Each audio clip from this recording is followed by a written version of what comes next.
Welcome back नाजरीन। बात कर लेते हैं थोड़ा सा स्ट्रीट क्राइम के हवाले से। मैंने अभी ब्रेक से पहले जाकर ही एक एडवाइस दी थी एडिशनल आईजी साहब को कि आप थोड़ी सी गश्त बढ़ा दें, स्नैप चेकिंग, पिकटिंग और पेट्रोलिंग को बढ़ा दें इन औकात के अंदर, इन दिनों के अंदर जो ऑफ डेज़ हैं, हॉलीडेज़ हैं ईद की।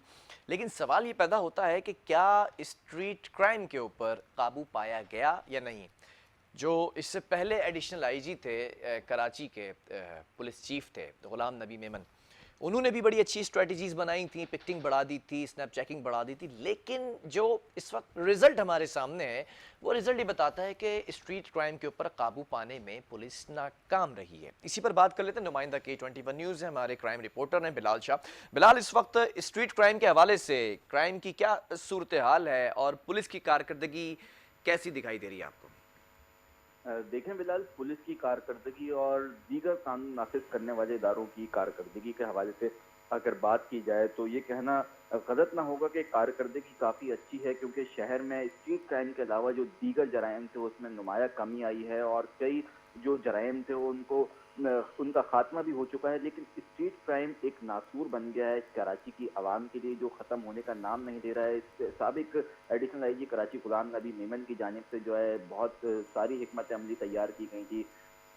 बहुत सारे जो उनके अहकामात थे वो उस पर जो कराची पुलिस के थानों के जो एसओचओज हैं वो अमल दरामद कर रहे थे, स्ट्रीट क्राइम पर काबू पाने की कोशिशें कर रहे थे। लेकिन स्ट्रीट क्राइम का जो जिन है वो बोतल में बंद होने का नाम नहीं ले रहा है। अगर बिलखुसूस रमज़ानुल मुबारक में स्ट्रीट क्राइम के हवाले से बात की जाए तो रमज़ान मुबारक में स्ट्रीट क्राइम की जो शरह है वो काफ़ी हद तक इजाफा कर गई है। स्ट्रीट क्रिमिनल्स जो है अब सेलिब्रिटीज़ को, जो बड़े बड़े लोग हैं उनको भी लूटना शुरू कर दिया है। रमज़ान मुबारक में भी एक स्ट्रीट क्राइम की वारदात रूनुमा हुई थी डिफेंस के इलाके में, जहां पे खातून को मुसल्लम मुजरिमान ने असले के जोर पर बच्चों समेत यरगमाल बनाने के बाद लूट मार की वारदात की थी और मौके से फरार हो गए थे। इसके साथ साथ दीगर रोजाना की बुनियाद पर जो है सीसीटीवी फुटेजेस सामने आती हैं जिसमें स्ट्रीट क्राइम जो है होता हुआ नजर आता है, स्ट्रीट क्रिमिनल्स जो है उनके चेहरे नजर आते हैं। लेकिन सवाल ये पैदा होता है बिलाल की जो सीसीटीवी फुटेजेस मंजर आम पर आती हैं उसमें जो शक्लें नजर आ रही होती हैं मुल्जिमान की, पुलिस उनको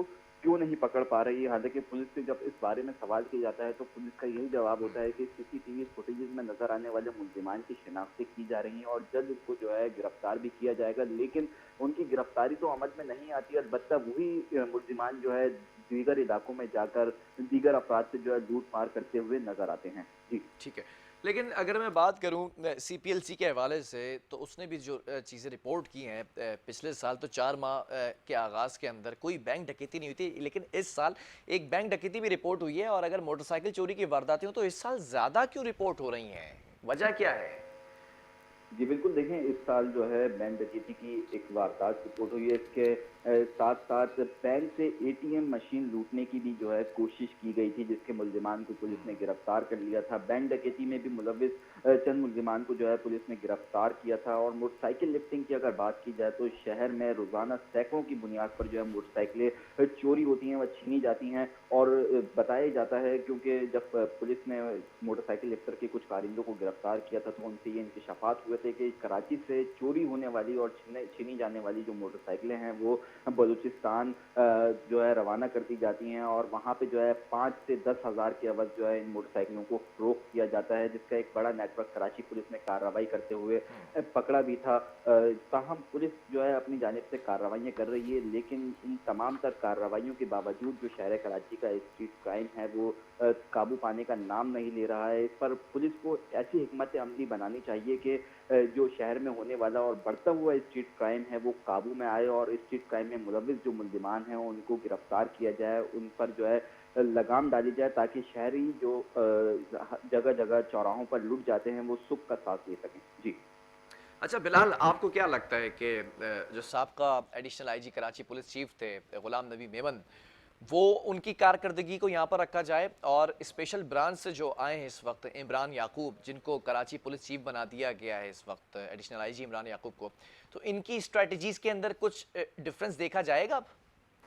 देखें, जो अगर साबका एडिशनल आईजी कराची गुलाम नबी मेमन की बात की जाए तो वो अच्छी शोहरत के हामिल थे और उन्होंने बेहतरीन काम किया है कराची के लिए, कराची पुलिस के लिए और कराची की आवाम की सिक्योरिटी के हवाले से। और ये जो नए आईजी इमरान याकूब साहब आए हैं तो ये भी नए आइडियाज़ लेकर आए होंगे, नए हिकमत अमली लेकर आए होंगे और स्ट्रीट क्राइम पर काबू पाने के लिए जो है ये कोशा भी होंगे और अहकामात भी जारी करेंगे।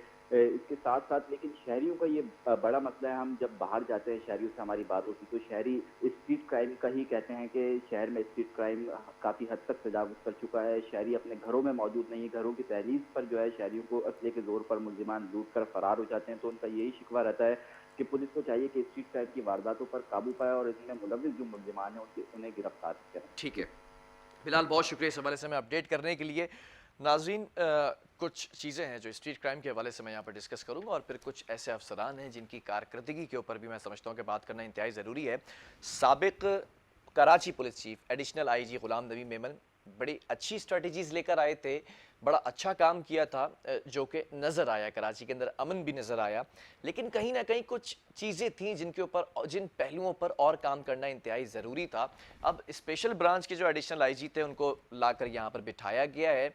एडिशनल आईजी इमरान याकूब को, जो कराची पुलिस चीफ है। अब देखना ये कि इनकी स्ट्रेटजीज़ क्या होती हैं और गुलाम नबी मेमन साहब को स्पेशल ब्रांच भेज दिया गया। ये भी एक बहुत बड़ी अलग कहानी है। सिंध हुकूमत से किसकी बनती है, किसकी नहीं बनती, इस पर भी कभी तबसरा करेंगे। बहरहाल प्रोग्राम का वक्त खत्म हुआ। आपके फीडबैक का मैं मुंतज़िर हूँ। आपने अपना फीडबैक मुझसे ज़रूर पहुँचाना। जब तक के लिए बिलाल खान और मेरी पूरी टीम को दीजिए इजाज़त। अल्लाह हाफ़िज़।